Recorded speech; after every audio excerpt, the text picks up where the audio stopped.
जय हिंद, नमस्कार दोस्तों, कैसे हैं आप सभी। एक बार फिर से पॉलिटी के क्रांति बैच की लेक्चर नंबर 27 में दोस्तों आप सभी लोगों का स्वागत है। जी हां, ये लेक्चर नंबर 27 है और जितनी बार आपसे कहता हूं कि अब लगातार आ पाऊंगा तब तक कुछ ना कुछ नया लॉन्च हो जाता है। आज से एक महीने पहले मेंस कोर्स के अंदर भरमार कंटेंट डालने के चक्कर में, जो कि मैंने कर दिया सफलता से पूरा, उस चक्कर में आपके साथ डिले हुआ। और जब 10 दिन पहले मैंने लगातार 2 लेक्चर्स डाले, उसके बाद मूल्यांकन सीरीज का लॉन्च हो गया। तो अब उम्मीद करता हूं दोस्तों कि एकेएस फैमिली अब पूरी तरीके से संपन्न है। अब हमारे पास प्रीलिम्स के लिए फ्री क्रांति बैच है जिसको आप सभी लोग काफी प्यार देते हैं। मेंस के लिए हमारे पास ऑनलाइन कोर्स तो हमेशा था, आज भी है, अब वो और ज्यादा बेहतर हो चुका है। और फाइनली एक बहुत ही आइकॉनिक आंसर राइटिंग और मेंस टेस्ट सीरीज लॉन्च हो चुकी है, जो 6 महीने के अंदर आपको मेंस के सिलेबस के कोने कोने की आंसर राइटिंग और प्लस मेंस का टेस्ट दोनों करवा देती है। अब कुछ भी नहीं बचा है, ठीक है, सब कुछ हो चुका है डन। और एक बहुत अच्छी बात और है जिसमें मैं लगातार बिजी चल रहा हूं। 1 अक्टूबर 2025, कौन सी तारीख? 1 अक्टूबर 2025 को एकेएस परिवार की तरफ से होने जा रहे हैं एक बहुत बड़ा चीज, कोई लॉन्च होने वाली है। उसकी थोड़ी सी झलक मैं आपको जरूर बताऊंगा। प्रीलिम्स 2026 आएगा, तो अब की बार हम ये चाहते हैं कि विद्यार्थी ना सिर्फ एकेएस का क्रांति बैच फ्री में देखें, बल्कि हम एक चीज और लॉन्च कर रहे हैं जिसके लिए हमारे पास कई बार डिमांड आती है, और वो है प्रीलिम्स के courier facility print out notes. कि हम यहां से प्रीलिम्स के हर यूनिट की एक बुकलेट आपको भेजें कोरियर फैसिलिटी से, और आप उसको खरीदें और पढ़ें, अपनी प्रीलिम्स की तैयारी को और बेहतरीन बनाएं। तो 1 अक्टूबर को एकेएस परिवार की तरफ से प्रीलिम्स की 10 यूनिट की 10 बुकलेट्स लॉन्च होंगी, और इन बुकलेट्स को आप अपने घर बैठे कोरियर सर्विस के माध्यम से बुलवा सकते हैं। तो एक ये भी काम था जिसकी वजह से मैं बिजी हूं, और आपको पता है कि अगर मैं उस काम को नहीं करूंगा तो मैं आपको आगे के लिए जो प्रीलिम्स के लिए मैं इतनी सारी चीजें आपको ऑफर करना चाहता हूं, और वो भी आपको पता है अपन कुछ भी करेंगे तो व्यवस्थित करेंगे। तो 1 अक्टूबर को प्रीलिम्स के नोट्स लॉन्च हो जाएंगे, 10 यूनिट 10 किताब। दिसंबर जब आएगा, दिसंबर में फाइनली एकेएस परिवार मेंस के भी कोरियर नोट्स शुरू करेगा फाइनली। तो ये सारी चीजें अब जो है जम चुकी हैं, और दोस्तों इसी वजह से ये 1.5 महीना पिछला ऐसा बीता है ना कि आपसे जितनी भी माफी मांगना चाहूं, मुझे लगता नहीं कि आप माफ करोगे। बट खैर, मुझे लग रहा है कि माफी मांग के नहीं मिलेगी मुझे, आप लोग की जो माफी है ना वो मुझे काम करके ही मिलेगी। तो मुझे वापस अपने अवतार में आना पड़ेगा और तगड़ा गर्दा उड़ाना पड़ेगा। तो दोस्तों आइए, पिछले लेक्चर में हम लोगों ने, आपको याद है कहां पर एंड किया था? मैंने ना आपको कॉन्फिडेंस मोशन और नो कॉन्फिडेंस मोशन ये दोनों पढ़ा दिए थे, और बहुत ही तगड़ी डिटेलिंग में दोस्तों हम लोग गए थे। एक बार 2 मिनट के अंदर हम रिवीजन करेंगे, ठीक है, ताकि पिछले लेक्चर का कमांड और माहौल हमारे पास वापस आ जाए। मैंने क्लियरली आपको बता दिया था कि जब कोई नई सरकार बनती है और नई सरकार बनके जब वो लोकसभा में कदम रखते हैं, तो लोकसभा में उन्हें अपने बहुमत को वापस साबित करना होता है। They have to prove their majority again. ये वही बहुमत है जिसके आधार पर उनकी सरकार लोकसभा का चुनाव जीती है। इसी मेजॉरिटी के बेसिस पर उस पॉलिटिकल पार्टी ने लोकसभा के इलेक्शंस को जीता है। बट फिर भी डबल चेक करने के लिए लोकसभा के अंदर जो लोकसभा की चुनाव जीती हुई जो पॉलिटिकल पार्टी होती है जिसने लोकसभा का चुनाव जीता है, तो लोकसभा में आते ही वो क्या करते हैं? वो सबसे पहली बार अपने पक्ष में वोटिंग करवाते हैं और ये दिखाते हैं कि देखो भैया, हम सच में इतने सारे नेताओं का हमको समर्थन प्राप्त है, हमारे पास मेजॉरिटी है, हमारी सरकार बाकायदा लोकसभा के चुनाव जीती है, और एक बार हम वापस से वोटिंग करवा के हमने उस बात को फिर से साबित कर दिया। तो लोकसभा के चुनाव जीतने के बाद लोकसभा के अंदर जो वोटिंग करवाती है पॉलिटिकल पार्टी अपने पक्ष में, उसको हम विश्वास प्रस्ताव यानी कि कॉन्फिडेंस मोशन कहा करते थे। उसी के साथ साथ जब किसी पार्टी की सरकार चल रही होती है और चलते चलते बीच में कुछ सालों के अंदर उनका बहुमत खो जाता है, दे लूज देयर मेजॉरिटी, तो फिर उस टाइम पर सरकार के अगेंस्ट क्या पास करवाया जाता है? नो कॉन्फिडेंस मोशन, अविश्वास प्रस्ताव।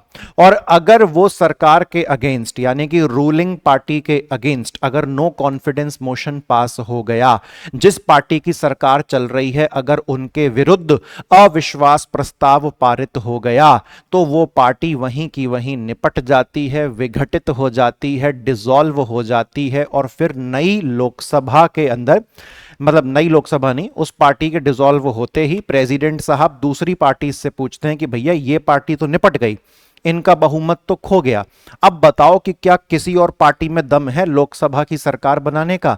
अगर है तो सामने आओ, और सामने आ रहे हो तो कॉन्फिडेंस मोशन पास करवा के बताओ, क्योंकि जो भी पार्टी अपनी सरकार बनाएगी उसको पहली बात तो कॉन्फिडेंस मोशन पास करवाना पड़ेगा, विश्वास प्रस्ताव पारित करवाना पड़ेगा, अपने पक्ष में पारित करवाना पड़ेगा। अगर कोई भी पार्टी कॉन्फिडेंस मोशन पास नहीं करवा पाई तो प्रेसिडेंट पता है क्या कहेंगे कि देखो भैया इस पार्टी की सरकार तो चल रही थी लेकिन इसके विरुद्ध क्या पास हो गया? नो कॉन्फिडेंस मोशन, अविश्वास प्रस्ताव। तो 5 साल पूरा होने से पहले ही ये पार्टी निपट गई। फिर प्रेसिडेंट ने दूसरी पार्टी से पूछा कि भैया तुम में दम है तो तुम बना लो अपनी पार्टी लोकसभा के अंदर। तो दूसरी पार्टीज भी कॉन्फिडेंस मोशन यानी कि विश्वास प्रस्ताव अपने पक्ष में करवाने में असफल रही, तो ये भी अपनी सरकार नहीं बना पाई। तो फिर उस परिस्थिति में प्रेसिडेंट क्या कहते हैं कि भैया फ्रेश लोकसभा के चुनाव करवाइए। ठीक है, रिवीजन हो गया हमारा बढ़िया तरीके से।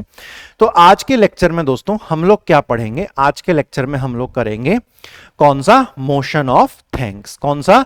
धन्यवाद प्रस्ताव, मोशन ऑफ थैंक्स। ध्यान पूर्वक पढ़ते हैं, प्रीलिम्स के नजरिए से बहुत जरूरी है। ठीक है दोस्तों, आप अगर देखो तो मैं पॉलिटी ना कभी प्री और मेंस की ऐसे अलग अलग पढ़ाई नहीं पाता हूं। मुझे ऐसा लगता है कि यार कोई भी सब्जेक्ट है ना वो फैक्ट और डिटेल साथ साथ जाती हैं। मेरी परिभाषा फैक्ट अलग डिटेल अलग ले जा ही नहीं पाती, पैटर्न ही मेरा मुझे समझ में नहीं आता। वो अगर आप देखो तो मैं पॉलिटी मेंस लेवल की ही पढ़ा रहा हूं, हर एक चीज आपको बता रहा हूं। तो ये बस आप बस कहने के लिए ये कि सर प्रीलिम्स की बातें बता रहे हैं, लेकिन चल तो पूरा ही कहानी रही है भैया। मोशन ऑफ थैंक्स की अगर दोस्तों मैं बात करूं, धन्यवाद प्रस्ताव, तो इसमें क्या लिखा हुआ है कि जब भी दोस्तों आम चुनाव होता है, आम चुनाव जानते हो, जनरल इलेक्शंस जिन्हें हम कहते हैं, बहुत से लोग जनरल इलेक्शन को लोकसभा के चुनाव भी कहते हैं ना, लोकसभा के चुनाव भी कहते हैं जनरल इलेक्शंस को, ये भी लोग कहते हैं। तो जब भी कोई जनरल इलेक्शन कंप्लीट होता है और उसके कंप्लीट होते ही जो पहली बैठक होती है, जो पहला सेशन होता है ना, तो जो पहली बैठक होती है, जो पहला सेशन होता है ना, तो दो केसेस हैं, दो केस आपको समझना पड़ेगा कि जो राष्ट्रपति है वो लोकसभा को संबोधित कब करता है। जो राष्ट्रपति है वो लोकसभा को संबोधित कब करता है? संबोधित का मतलब क्या है? एक तरीके से आप रिप्रेजेंट या प्रेसिडेंट की स्पीच बोल दें, प्रेसिडेंट की स्पीच बोल दें कि प्रेसिडेंट लोकसभा में अपनी स्पीच कब देते हैं ना। तो मैं यहां पर लिख देता हूं लोकसभा। तो दो केस में प्रेसिडेंट लोकसभा में स्पीच देते हैं। पहला क्या है? जनरल इलेक्शन के बाद। अब जनरल इलेक्शन तो फ्रेश इलेक्शन है, नया इलेक्शन है, तो जनरल इलेक्शन के बाद, जनरल इलेक्शन के बाद पहला सत्र, जनरल इलेक्शन के बाद क्या? पहला सत्र, फर्स्ट सेशन। तो उसको कौन संबोधित करेगा, कौन स्पीच देगा? प्रेसिडेंट स्पीच देंगे। ठीक है, प्रेसिडेंट और दोस्त कब स्पीच देते हैं? तो प्रेसिडेंट एक जगह स्पीच और देते हैं जब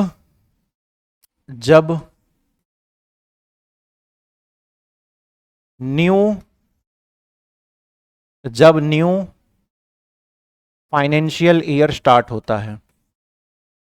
फाइनेंशियल ईयर जानते हो? वित्तीय वर्ष। जब न्यू फाइनेंशियल ईयर स्टार्ट होता है, तो मैं समझता हूं बड़ी आसानी से आप समझ गए होंगे कि अगर कोई आपको यह कह दे कि नहीं भैया जब चुनाव होता है, लोकसभा का जब नया चुनाव होता है और उस चुनाव के बाद जब पहली लोकसभा बैठती है, प्रेसिडेंट केवल तभी स्पीच देते हैं, ये गलत है। क्योंकि प्रेसिडेंट केवल नए लोकसभा और नई आम चुनाव का इंतजार नहीं करते। प्रेसिडेंट हर साल जब भी नया साल बदलता है ना, तो हर साल की शुरुआत में पहली स्पीच प्रेसिडेंट ही देते हैं। तो प्रेसिडेंट 2 बार स्पीच दे रहे हैं लोकसभा में, एक जब नया साल बदलता है तब, और जब नई लोकसभा बैठती है तब।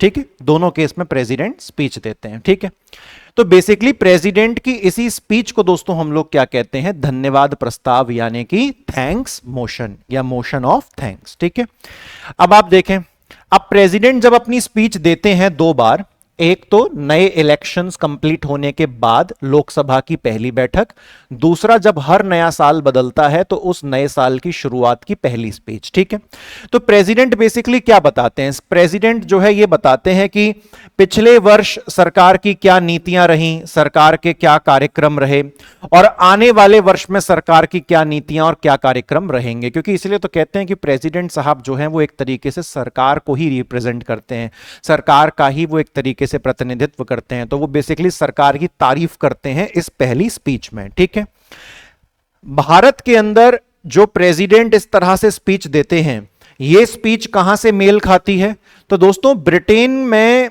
एक स्पीच होती है जिसे हम लोग क्या कहते हैं, स्पीच फ्रॉम द थ्रोन। क्या कहते हैं, speech from the throne. Throne मतलब क्या होता है, राजगद्दी।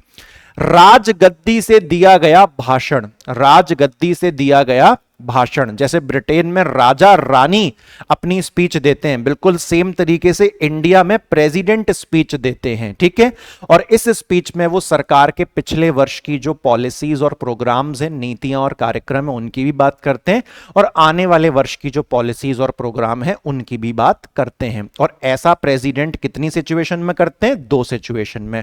जब आम चुनाव कंप्लीट हुआ, जनरल इलेक्शन कंप्लीट हुआ, नई लोकसभा बनी, नई लोकसभा का पहला सेशन, पहला सत्र, तब प्रेसिडेंट स्पीच देंगे। उसके बाद जब जब साल नया शुरू होगा तो उस नए साल की पहली स्पीच लोकसभा में प्रेसिडेंट ही देंगे। ठीक है भैया, इसी स्पीच को हम लोग धन्यवाद प्रस्ताव यानी कि मोशन ऑफ थैंक्स कहते हैं। बहुत बार रिपीट करता हूं मैं एक ही सेंटेंस आपके लिए। ठीक है, चलिए उसके बाद जो भी स्पीच प्रेसिडेंट ने दी है, जो भी स्पीच प्रेसिडेंट ने दी है, तो चर्चा का अंत हो जाता है, और चर्चा के अंत के बाद प्रेसिडेंट ने जो कुछ भी कहा है उस पर क्या करवाई जाती है, वोटिंग करवाई जाती है। क्या करवाई जाती है, वोटिंग करवाई जाती है, ये चेक करने के लिए कि प्रेसिडेंट जिस सरकार की तारीफ कर रहे हैं, क्या उस सरकार के पास बहुमत है, क्या वो सरकार इस प्रस्ताव को पास करवा सकती है। तो आई सीधी सी कॉमन सेंस की बात है कि प्रेसिडेंट ने जो स्पीच दी, ठीक है, तो प्रेसिडेंट उस स्पीच में सरकार की तारीफ कर रहे हैं, तो सीधी सी बात है प्रेसिडेंट की उस स्पीच को वोटिंग मिलनी चाहिए। कितनी से ज्यादा, 50% से ज्यादा, 50% से ज्यादा वोट मिलने चाहिए प्रेसिडेंट की उस स्पीच को।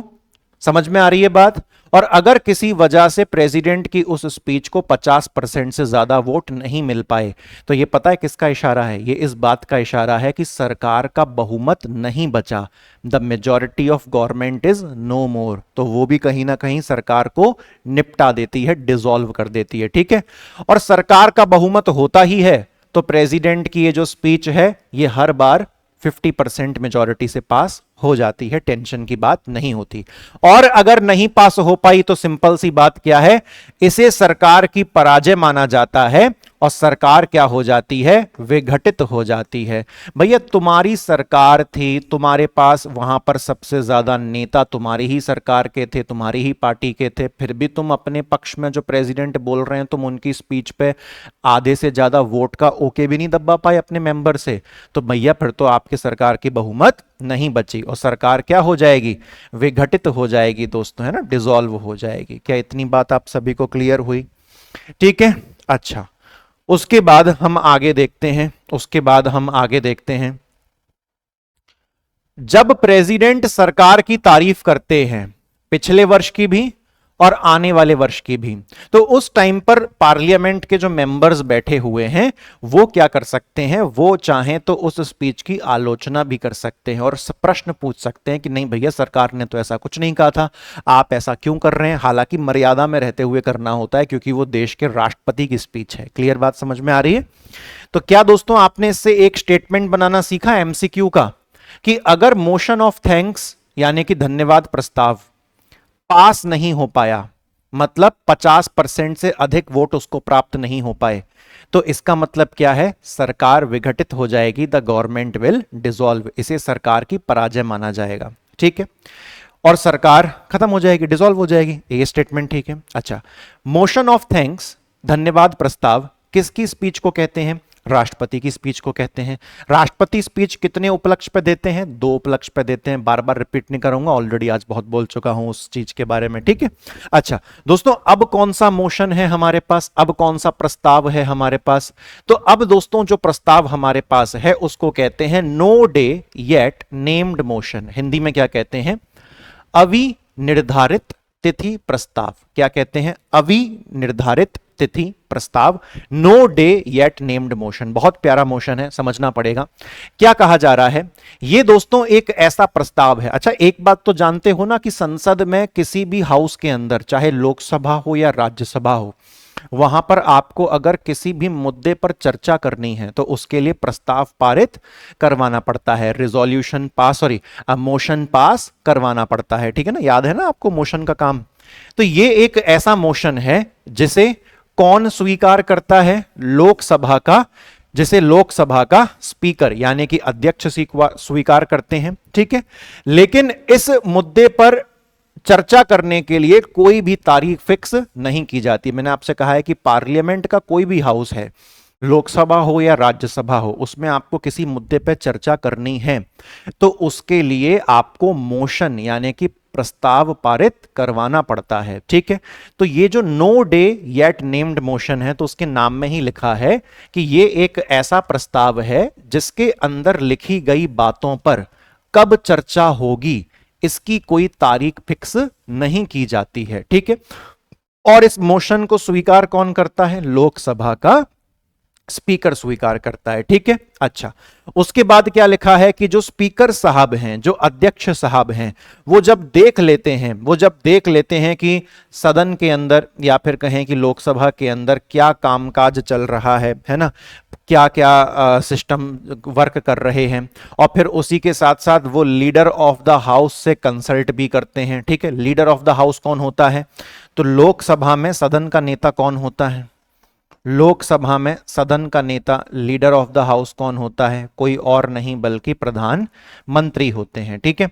तो जो स्पीकर साहब हैं वो प्रधानमंत्री से भी एक बार सलाह ले लेते हैं कि भैया ऐसा हमारे पास एक प्रस्ताव आया है, दिन तो हमने कोई फिक्स नहीं किया है, तो बताइए कब चर्चा में उठाना है, ठीक है। अच्छा, एक चीज आपको यहां पर और दिखेगी दोस्तों कि जो स्पीकर साहब है ना लोकसभा के, उन्होंने किस किस से सलाह ली? उन्होंने लोकसभा में लीडर ऑफ द हाउस यानी कि सदन का नेता अर्थात पीएम से सलाह ली, और उसी के साथ साथ और किससे सलाह ली? बिजनेस एडवाइजरी कमेटी यानी कि कार्य सलाहकार समिति। किसकी एडवाइस और ली, किसके सलाह और लिया? Business advisory committee. तो स्पीकर ने 2 लोगों से सलाह ली है, एक तो सदन का नेता यानी कि leader of the house in Lok Sabha, जो कि कौन होते हैं? पीएम, और उसी के साथ साथ स्पीकर ने किससे सलाह ली है? बिजनेस एडवाइजरी कमेटी यानी कि कार्य सलाहकार समिति, ठीक है।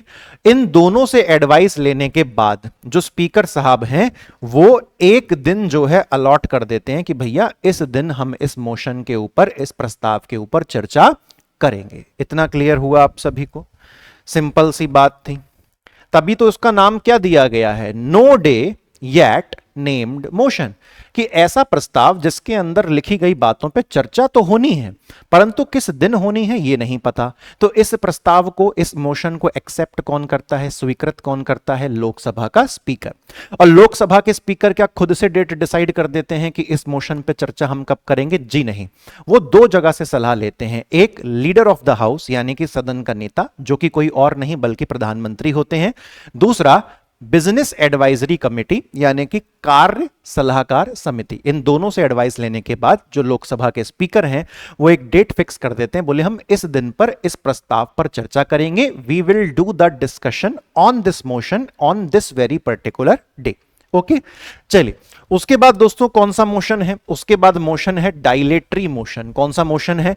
डायलेटरी मोशन, जिसको हम और क्या कहते हैं? विलंबकारी प्रस्ताव। क्या कहते हैं? विलंबकारी प्रस्ताव कहते हैं ना, विलंबकारी प्रस्ताव। अब ये क्या होता है डायलेटरी मोशन? आइए दोस्तों हम लोग यहां पर पढ़ने का प्रयास इसको करते हैं, ठीक है। ब्लू पेन यूज कर लेते हैं। ये दोस्तों एक ऐसा मोशन है, ये एक ऐसा प्रस्ताव है जो बेसिकली क्या कर देता है कि अगर किसी विधेयक अगर किसी विधेयक यानी कि बिल, कोई भी मोशन यानी कि प्रस्ताव, कोई भी रिजोल्यूशन यानी कि संकल्प, किसी पर भी कोई भी चर्चा चल रही है, कोई भी डिबेट चल रही है, तो यह क्या करता है, उस डिबेट को बेसिकली क्या कर देता है, एडजर्न कर देता है, स्थगित कर देता है, रोक देता है। तभी इसका नाम क्या है, डायलेटरी मोशन, यानी कि विलंबकारी प्रस्ताव, कि किसी चीज पर चल रही चर्चा को आपने क्या कर दिया, उसमें विलंब आपने डाल दिया, उसको आपने रुकवा दिया। ठीक है।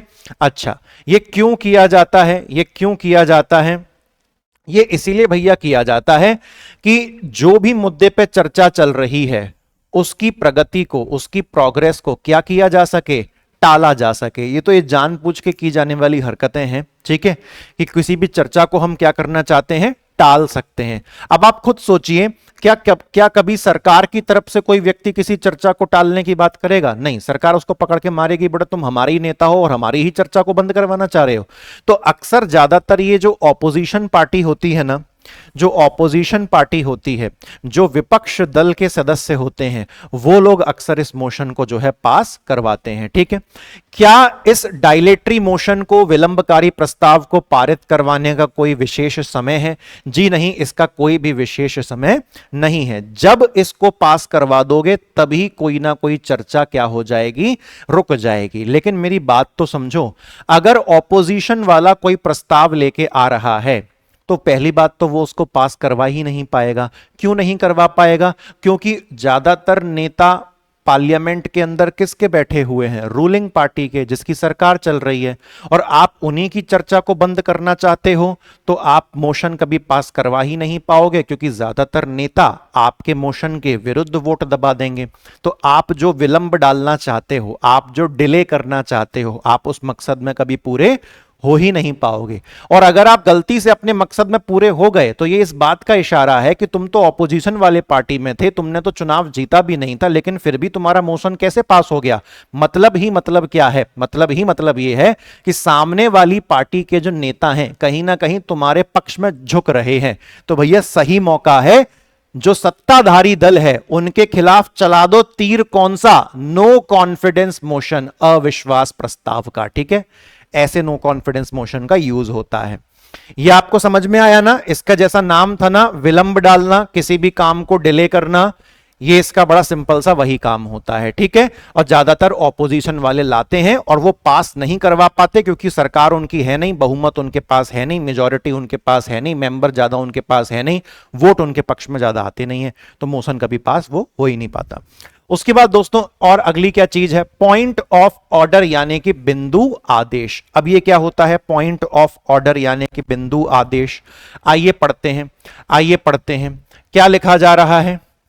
जब सदन की कार्यवाही सामान्य नियमों के अनुसार नहीं चल रही होती, तब कोई सदस्य बिंदु आदेश उठा सकता है। बिल्कुल सही बात है कि भैया पार्लियामेंट का चाहे लोकसभा हो या राज्यसभा हो, ठीक है, अगर उनमें नियमों के अनुसार जो होना चाहिए, नियमों के अनुसार जो चर्चाएं उसमें होनी चाहिए, अगर वैसा कुछ भी नहीं हो रहा है तो क्या कोई बड़ा सिंपल सा तरीका है, अगर हाउस अपने रूल्स के अकॉर्डिंग नहीं चल रहा, अगर सदन अपने नियमों का उल्लंघन कर रहा है, तो वहां पर बैठा कोई भी मेंबर, चाहे वो अपनी ही पार्टी का हो, रूलिंग पार्टी का हो, चाहे वो विपक्ष दल का, ऑपोजिशन पार्टी का हो, तो वो क्या जारी करवा सकता है, बिंदु आदेश यानी कि पॉइंट ऑफ ऑर्डर जो है वो जारी करवा सकता है। और इसका मकसद में बेसिकली क्या होता है, इसका मकसद बेसिकली सिंपल सा ये होता है कि भैया आप कृपया करके नियमों का उल्लंघन ना करें, बल्कि अगर कोई चर्चा आपको करनी है लोकसभा या राज्यसभा में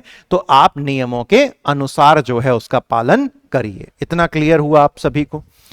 बस, बाकी इसमें और कुछ नहीं है पढ़ने वाली, और ऐसी कोई चीज नहीं है। ठीक है, अच्छा, उसके बाद अब देखिए बड़ी सिंपल सी बात है, अक्सर उन्हीं लोगों को दिक्कत होती है नियमों के उल्लंघन की जो ऑपोजिशन वाली पार्टी के होते हैं। ठीक है, क्योंकि उनको हमेशा ऐसा लगता है कि जो रूलिंग पार्टी है, जिनकी सरकार चल रही है, वो हमेशा कुछ ना कुछ नियम का उल्लंघन कर रही है।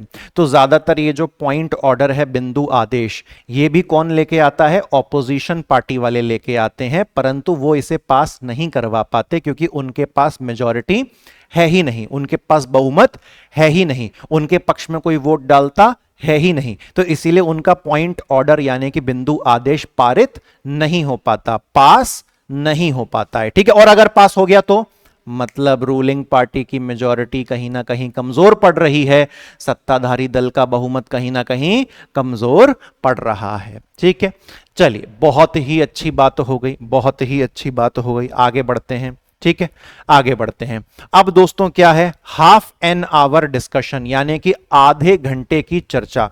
हाफ एन आवर डिस्कशन, आधे घंटे की चर्चा, ये क्या होता है? देखिए, अगर कोई जनहित से संबंधित कोई अति महत्वपूर्ण मुद्दा है, यानी कि पब्लिक इंपॉर्टेंस से रिलेटेड काफी अर्जेंट मैटर है, काफी इंपॉर्टेंट मुद्दा है, तो हम उस पर क्या करते हैं, हम उस पर जो है ना, जिसकी, और आगे देखें, which has been subjected to a lot of debate, यानी कि दोस्तों जनहित का ऐसा मुद्दा जिस पे काफी चर्चा पहले से ही बहुत हो चुकी है, पहले से ही उस पे काफी बहस हो चुकी है। ठीक है, अच्छा, and the answer to which needs elucidation on a matter of fact, और क्या कह रहे हैं, और जिसके उत्तरों में तथ्यों की स्पष्टता आवश्यक होती है।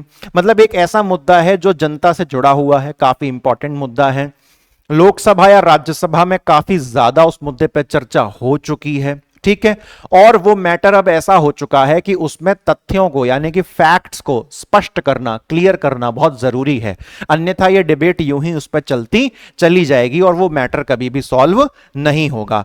तो फिर स्पीकर चाहे तो क्या कर सकते हैं, स्पीकर मतलब लोकसभा के अध्यक्ष, तो स्पीकर चाहे तो क्या कर सकते हैं कि एक हफ्ते में 3 दिन निकाल सकते हैं इस तरह की चर्चाओं के लिए। किस तरह की चर्चाओं के लिए? ऐसी चर्चाओं के लिए जो जनता से रिलेटेड बड़ा इंपॉर्टेंट मुद्दा तो है, लेकिन उस पर डिबेट एंड ही नहीं हो पा रही, चलती चली जा रही है, चलती चली जा रही है, चलती चली जा रही है। तो ऐसे मुद्दों पर स्पीकर क्या करते हैं कि हफ्ते के 3 दिन अलग से निकाल देते हैं कि भैया तुम आराम से चर्चा कर लेना ऐसे मुद्दों पर। ठीक है भैया, अच्छा, ऐसे ऐसे मामलों पर दोस्तों कोई भी मोशन वगैरह पास करवाने की जरूरत नहीं होती और ना ही कोई वोटिंग वगैरह करवाने की जरूरत होती है, केवल बस इसका नाम ही है ना हाफ एन आवर का डिस्कशन, तो ये आधे घंटे डिस्कशन चलता है। ठीक है, कितने टाइम चलता है?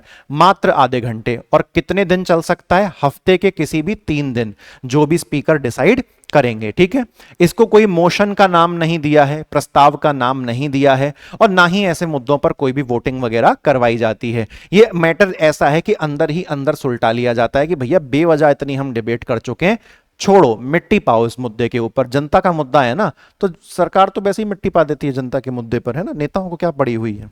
ठीक है दोस्तों, इतना क्लियर हुआ? तो आपसे प्रीलिम्स में प्रश्न बन सकता है कि हाफ एन आवर डिस्कशन, आधे घंटे की चर्चा के लिए कौन दिन अलॉट करता है, कौन दिन निकालता है? तो लोकसभा का स्पीकर। हफ्ते में कितने दिन निकालता है? तो हफ्ते में 3 दिन निकालता है। कितनी देर की चर्चा होती है? आधे घंटे की चर्चा होती है।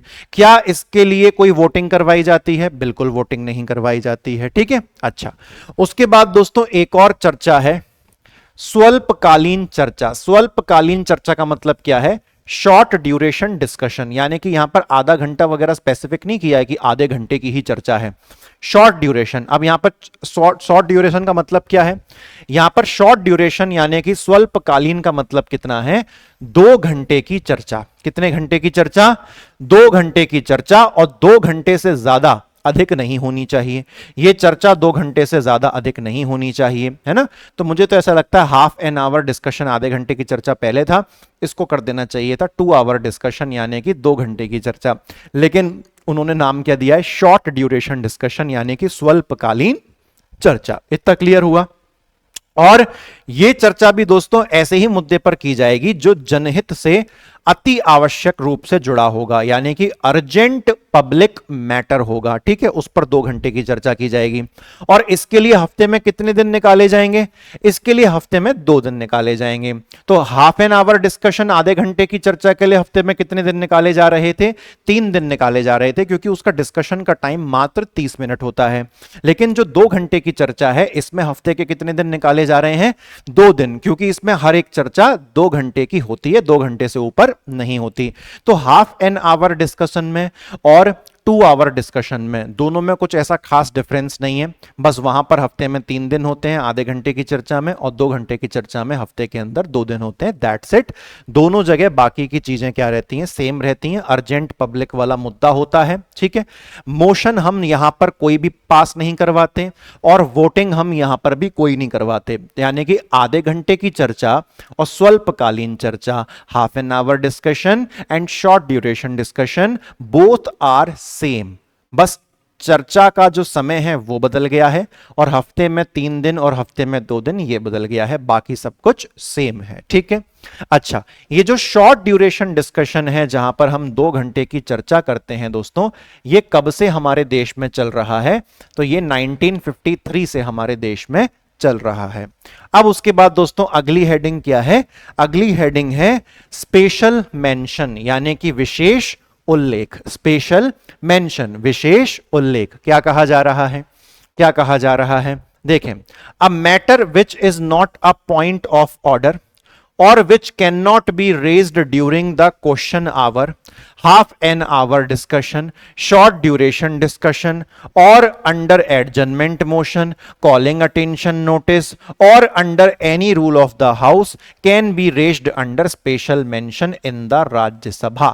क्या कहा गया दोस्तों, बहुत ही प्यारी बात कही गई कि जिस बात पर आप कभी भी चर्चा नहीं कर सकते, जो मामला हर जगह छूट गया है, हमने इतने सारे प्रस्ताव पढ़े हैं पिछले लेक्चर्स में, पिछले 2-3 लेक्चर्स में, किसी भी प्रस्ताव के अंदर कोई मुद्दा ऐसा रह गया जिस पर चर्चा हो ही नहीं पाई। वापस मेरी बात समझना, कोई ऐसा मुद्दा रहा जो किसी भी मोशन में, किसी भी प्रस्ताव में चर्चा में लिया ही नहीं गया, किसी भी तरीके से उस मुद्दे पर कैसी भी चर्चा नहीं हुई, तो ऐसे मुद्दे को आखिरकार हम किस तरीके से सामने लेके आते हैं, तो ऐसे मुद्दे को हम किस तरीके से सामने लेके आते हैं, तो उस तरीके को हम लोग क्या कहते हैं, स्पेशल मेंशन कहते हैं, यानी कि विशेष उल्लेख कहते हैं। और ये स्पेशल मेंशन, ये विशेष उल्लेख कहां पर किया जाता है, राज्यसभा में किया जाता है। ये इंपॉर्टेंट है दोस्तों, आप लोग अपने क्रांति बैच के रजिस्टर में नोट डाउन कर लीजिएगा, ठीक है।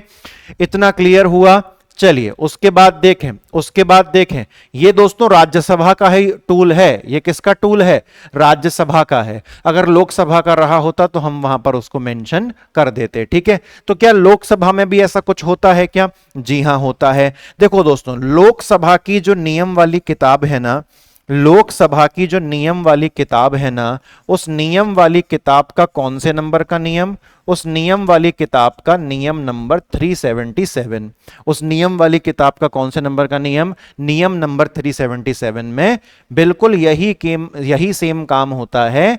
राज्यसभा में विशेष उल्लेख, स्पेशल मेंशन के अधीन जो काम किया जा रहा है, वही सेम काम लोकसभा में एक दूसरे शब्द के अंडर में किया जाता है, और उस शब्द को हम लोग क्या कहते हैं, नोटिस, यानी कि सूचना। लोकसभा के अंदर कोई मुद्दा ऐसा रह गया जिस पर हम चर्चा नहीं कर पाए, जिस पर हम कोई भी डिस्कशन नहीं कर पाए, तो हम लोकसभा में किस चीज के नाम पर उसका डिस्कशन करेंगे, नोटिस यानी कि सूचना। और नोटिस यानी कि सूचना कौन से नियम में लिखा हुआ है, नियम नंबर 377, रूल नंबर 377। और अगर इसी प्रकार की चर्चा मुझे राज्यसभा में करनी है, कोई ऐसा मुद्दा है जो पहले कभी चर्चा में नहीं आ पाया, कहीं किसी भी कैटेगरी में चर्चा में नहीं आ पाया, तो राज्यसभा के अंदर मैं उस मुद्दे को चर्चा में लाऊंगा, लेकिन नाम क्या कहूंगा, विशेष उल्लेख, यानी कि स्पेशल मेंशन। इतनी बात आप सभी को क्लियर हो जाती है।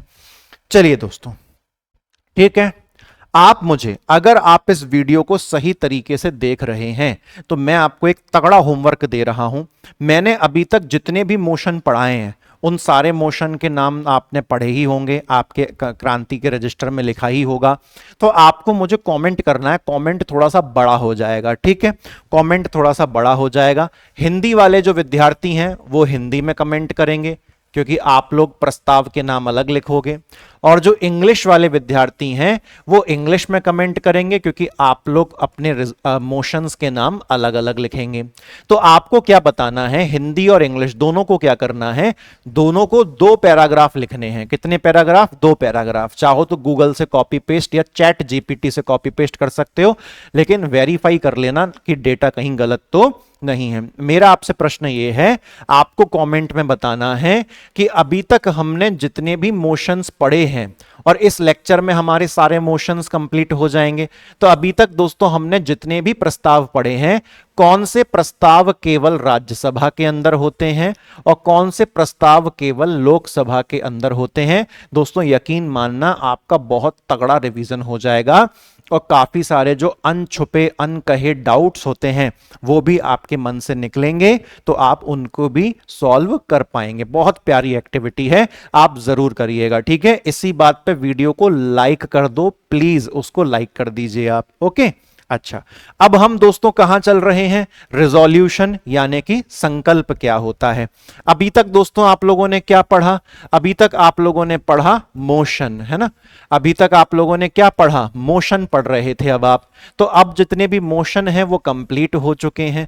अब दोस्तों मोशन क्या हो चुके हैं, अब मोशन कंप्लीट हो चुके हैं, लेकिन अब हम क्या शुरू करेंगे, अब हम शुरू करेंगे रिजोल्यूशंस। अब हम क्या शुरू करेंगे, अब हम शुरू करेंगे रिजोल्यूशंस। रिजोल्यूशंस को दोस्तों क्या कहा जाता है, संकल्प, ठीक है।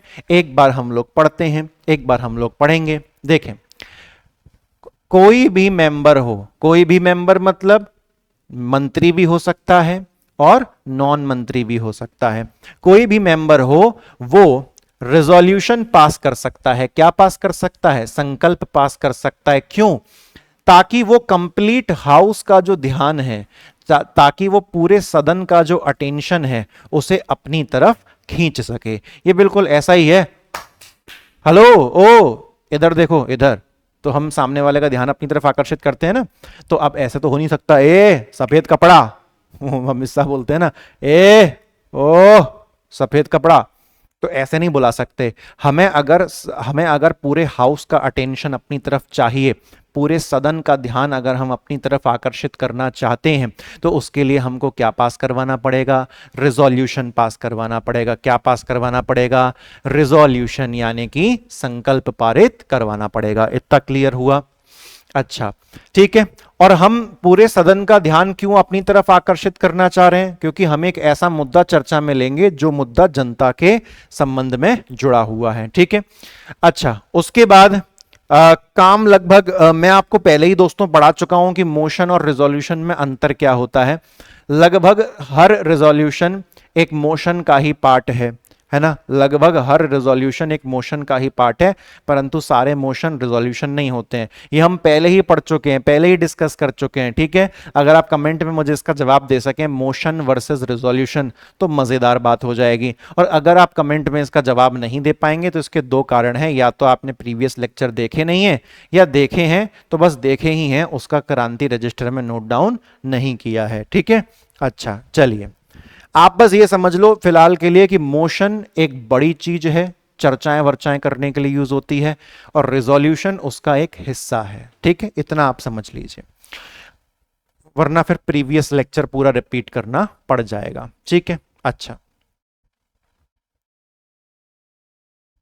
अब देखिए, जब भी कोई सदस्य, ये बहुत इंपॉर्टेंट फैक्ट है ना, ये बहुत इंपॉर्टेंट दोस्तों फैक्ट है। क्यों, क्योंकि ये स्टेटमेंट वाले प्रश्न में आ सकता है। क्या प्रश्न बन सकता है कि भैया तुम एक मेंबर हो, तुमने सदन के अंदर, हाउस के अंदर क्या पेश किया, रिजोल्यूशन पेश किया, संकल्प पेश किया। आप चाहें तो अपने रिजोल्यूशन के अंदर बदलाव कर सकते हैं, अमेंडमेंट कर सकते हैं, लेकिन आप अपने रिजोल्यूशन को, अपने संकल्प को वापस नहीं खींच सकते। उसके लिए आपको उस सदन की इजाजत चाहिए होगी। समझ रहे हैं आप बात को। आप रिजोल्यूशन को पेश कर सकते हो, आप संकल्प को पेश कर सकते हो, आप उसके अंदर बदलाव भी कर सकते हो, लेकिन आपके द्वारा पेश किया गया रिजोल्यूशन अगर आप उसको वापस लेना चाहते हो तो आपको उसके लिए उस हाउस की, उस सदन की परमिशन लेनी पड़ेगी। इतनी बात आप सभी को क्लियर है अच्छी तरीके से। चलिए अब हम बात करते हैं कि जो दोस्तों रिजोल्यूशन होते हैं उनको 3 कैटेगरी में बांटा गया है, ठीक है। एक कैटेगरी कौन सी होती है? Private member resolution. Private member व्यक्ति कौन होता है? प्राइवेट मेंबर, वापस बता देता हूं, पहले भी पढ़ाया हुआ है, यह होता तो पार्लियामेंट का ही मेंबर है। और जब भी दोस्तों मैं पार्लियामेंट बोलता हूं ना, तो बाय डिफॉल्ट मैं लोकसभा राज्यसभा दोनों की बात कर रहा हूं। अब तक तो आप इतना जान ही गए होंगे। तो ये होता तो पार्लियामेंट का मेंबर ही है, ये होता तो पार्लियामेंट का मेंबर ही है, लेकिन मंत्री नहीं होता। लेकिन कौन नहीं होता? लेकिन मंत्री नहीं होता। ये मिनिस्टर की पोस्ट इसके पास नहीं होती, लेकिन मंत्री की पोस्ट इसके पास नहीं होती। लेकिन मंत्री की पोस्ट इसके पास नहीं होती। ये नॉन मंत्री कैंडिडेट है, ठीक है। अच्छा, प्राइवेट मेंबर, अब ये क्या करता है? साफ ही लिखा हुआ है अदर देन अ मिनिस्टर, जो मंत्री ना हो। अच्छा, तो कोई भी प्राइवेट मेंबर है, गैर मंत्री सदस्य है, तो वो कब अपनी तरफ से संकल्प ला सकता है, कब रिजोल्यूशन पास कर सकता है? बहुत इंपॉर्टेंट फैक्ट है। कब पास कर सकता है? Only on alternate Fridays. Only on alternate Fridays, यानी कि प्रत्येक वैकल्पिक शुक्रवार को, और वो भी कब? दोपहर की बैठक। यानी कि अगर आपने इस फ्राइडे को कोई संकल्प पारित किया है, तो फिर आप अगले फ्राइडे को स्किप करके फिर अगले फ्राइडे को लॉन्च करोगे। जैसे हम अपनी मूल्यांकन सीरीज में ऑल्टरनेट डेज टेस्ट लेते हैं, अगर आज टेस्ट लिया तो फिर कल टेस्ट नहीं लेंगे, फिर हम परसों टेस्ट लेंगे। सेम इसी तरीके से अगर महीने की शुरुआत में जो फ्राइडे पड़ा और आपने उस फ्राइडे को किसी गैर मंत्री ने, नॉन मिनिस्टर ने संकल्प अर्थात रिजोल्यूशन लॉन्च किया, और उसके अगले फ्राइडे को भी वो रिजोल्यूशन लॉन्च करना चाहता है, तो नहीं कर पाएगा। उसको बीच में एक फ्राइडे छोड़ना पड़ेगा, वो तीसरे फ्राइडे को रिजोल्यूशन लॉन्च कर सकता है। तो इसको हम कहते हैं ऑल्टरनेट फ्राइडे। और ऑल्टरनेट फ्राइडे को भी कब? दोपहर की बैठक में ही वो पेश कर सकता है। तो भैया आप नॉन मंत्री हो ना, तो इतनी ज्यादा पावर थोड़ी ना देंगे आपको। फिर होता है दोस्तों कौन सा? Government resolution. तो गवर्नमेंट रिजोल्यूशन सरकारी संकल्प है, ठीक है। इसे रूलिंग पार्टी मतलब सत्ताधारी दल जिसकी सरकार चल रही है, इसे रूलिंग पार्टी का मंत्री पेश करता है। इसे रूलिंग पार्टी का कौन पेश करता है? मंत्री। तो ऊपर गैर मंत्री और नीचे मंत्री, ऊपर नॉन मिनिस्टर और इधर मिनिस्टर, ठीक है। मिनिस्टर तो सीधी सी बात है, नॉन मिनिस्टर की तुलना में ज्यादा बार रेजोल्यूशन पेश कर सकता है। कब कब कर सकता है?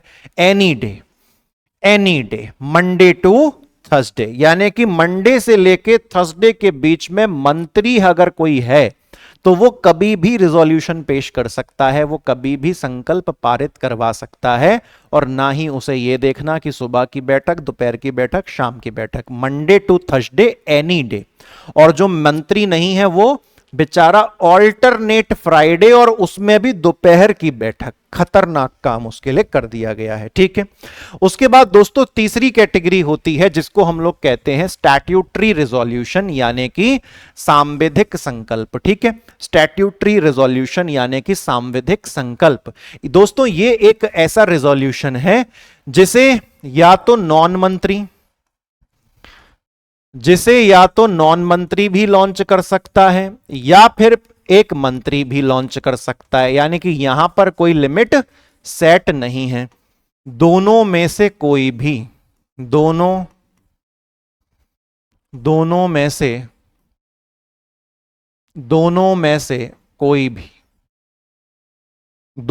से कोई भी जो है इसे लॉन्च कर सकता है, ठीक है। अच्छा, अब ये कब कैसे क्या लॉन्च करना है, देखो समझिएगा मेरी बात को, ठीक है।